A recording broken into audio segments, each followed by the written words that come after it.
it's very important for men to understand a woman's biological clock.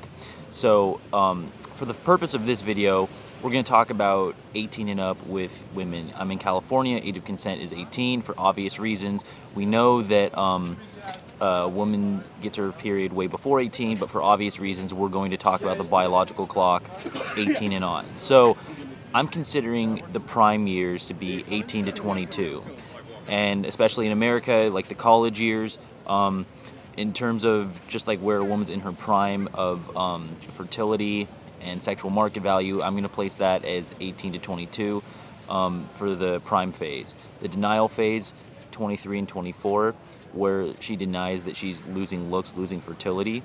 And then 25 through 29 is going to be the epiphany phase. The epiphany of actually consciously realizing, yes, I'm declining, yes, I'm losing fertility, yes, I'm losing my looks, and then 30 being the wall. So we can shift certain labels to different ages and different groups. Everyone's going to have an opinion on that, on when the peak is, when the decline is, the wall. But I'm being a little generous with it. With the wall at 30, you can make the case that the wall is 25, but for the case of this video, I'm going to say the prime phase for the woman is 18 to 22, denial phase 23, 24, where she's denying that she's on the decline now, and then 25 through 29 is that epiphany phase of, okay, consciously realizing and accepting it, with the wall being 30. It's key to understand this because a woman's psychology is affected by it, and her movements, and what she's expecting out of men, what she's expecting out of society, and her idea of her life going forward. So men don't have that biological clock in the same way. So a man can have a kid very late into life. So men and women are on two different tracks with their timeline for that. So the woman is affected differently in terms of being more rushed to have a kid if that's something that she wants to do. And even if she doesn't want to have a kid, it's still tied into how people are going to be viewing her, right? So if a man is looking for a family or a kid, he has a certain timeline with the woman where he can do that. Like, he can't have a kid with a 50-year-old woman, right? But he can be a 70-year-old man and still have a family. So the timelines are different. So what you have to understand as a man is how a woman's being affected through this. And I've talked about this a lot on the channel before, where if you're really trying to do the whole commitment route or a family, what you want to do is preferably you want the woman to be as young as possible, because the way that like a couple that's functional, that has like somewhat chance of it working, is the guy has like that burden of performance, the burden of finances, the burden to provide. So it's like it's the dichotomy of the masculine and the feminine. So if he has that burden of performance, especially in this economy, it takes time to get going, right? So the exchange is like the two people, a guy and a girl, 18 years old. She's giving him her fertility, her youth, and he's working his job, working his career, and as he's getting going, he might not be until his 30s before he really takes off into like a better position in his company, or he owns a business, or he has residual income, enough finances to have the family. So she's been sticking with him while he's building up, and they've been building together. And then in exchange, once he gets to a point of financial freedom, now he rewards her and takes care of her the rest of her life. That's like the ideal sense of how people expect it to play out with men and women. But we have a feminist society. There's a lot of indoctrination. There's a lot of media influence and songs and like over-sexualization of the culture. And so this has kind of thrown off the intersexual dynamics between men and women, especially in this generation with social media and everything. And so this biological clock stuff is very important to understand, because a lot of times in like the era we're living in now, where like the girl goes to college, parties, sleeps around, focuses on her career, it's a different time in the world and in this country. So instead of her being able to have a kid and like going that route, they're waiting a lot longer. But because of that, they think it's like this super independent thing where, oh, I'm just going to do whatever I want, and I'm gonna sleep around, I'm gonna party, work on my own career, do my own thing, not be sure that that guy's a good option. And then she's gonna wait it out, and then we see this all the time, and she'll be like 30 or 35, and like, oh, now where's the alpha male husband that's gonna marry me? Was gonna settle down? Like, where is he? I thought I was gonna do whatever, and then he was gonna be there.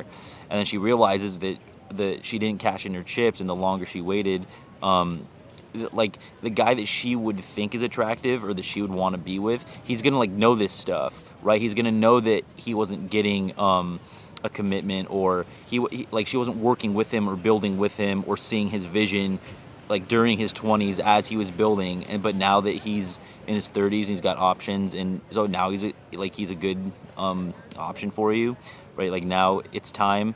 So people are waking up to this stuff. Not many. I mean, there's still a lot of people that are kind of don't really understand these concepts, but there's a lot more people learning more about the manosphere and red pill and MGTOW and just nature, biology between men and women.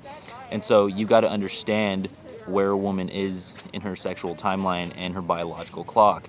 So in her mind, if she does want kids, then she kind of thinks like 35 is going to be like the latest possible age to have them. And yes, you can have them later, but in terms of like complications and just fertility, that's kind of like how a lot of women view it. Like, okay, I want my kids before 35. And so that's it can also serve as a huge security net, especially with the way the laws are and with marriage.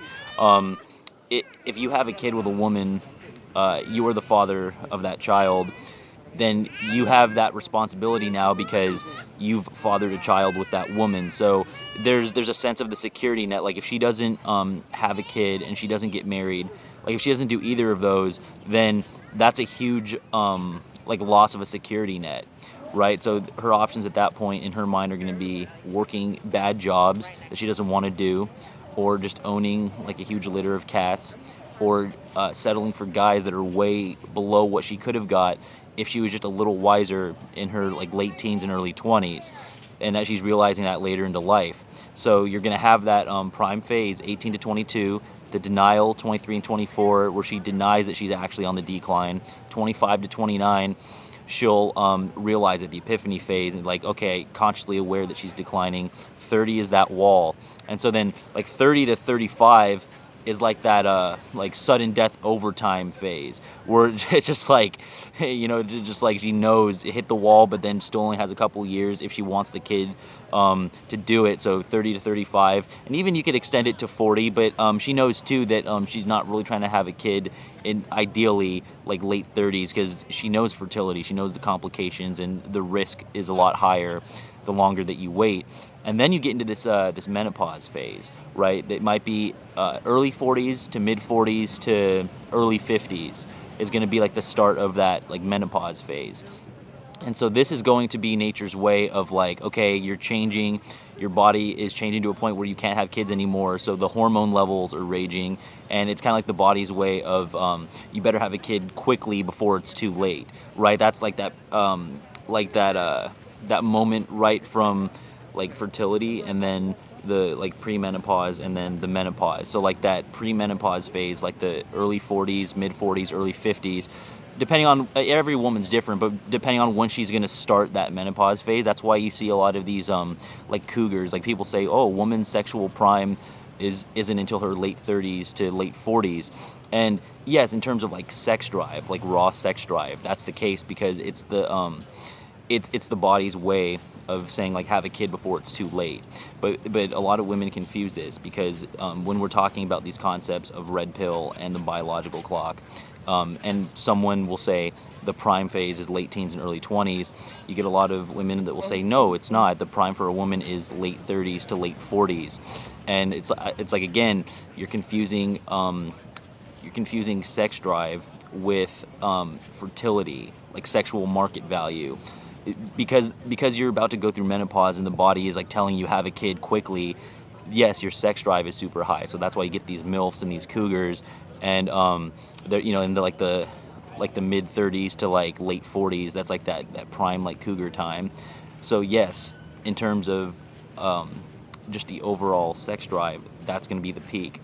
But sexual market value and fertility and ability to have a kid and like what you're offering the man, that's going to be late teens to early 20s, because it's just biology, and it's just the way that masculine and feminine tend to play out between each other.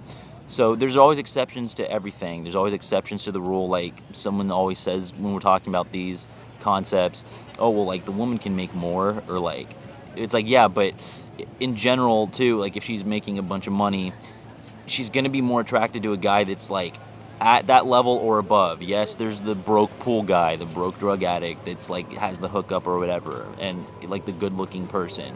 There's caveats, exceptions to the rules, um, outliers. There's always going to be that.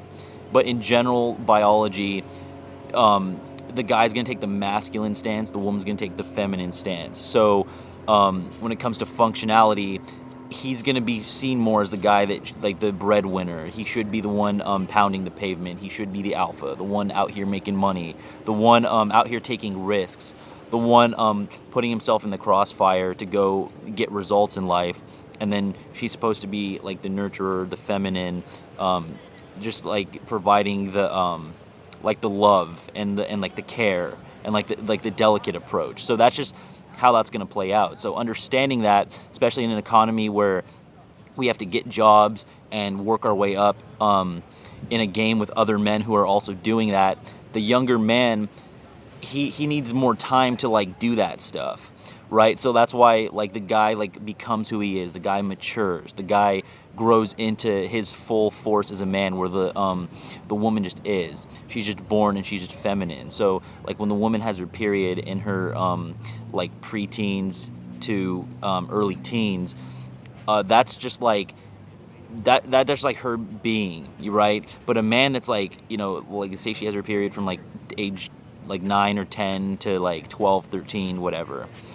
Well, a guy from like 9 to 13, I mean, he's just, you know what I mean? It's different. Like he's not gonna be like the alpha in the room at like 9 years old or like 13 years old. He's not gonna be able to provide anything. He doesn't really know the world. He doesn't really understand concepts of like finances and spirituality and the economy and just certain like life truths that you don't come to until a later age. He's not going to be that full force of a man at like 10 years old. Whereas the woman can get her period at 10 years old, the guy is not going to be seen as this like leader at 10 years old.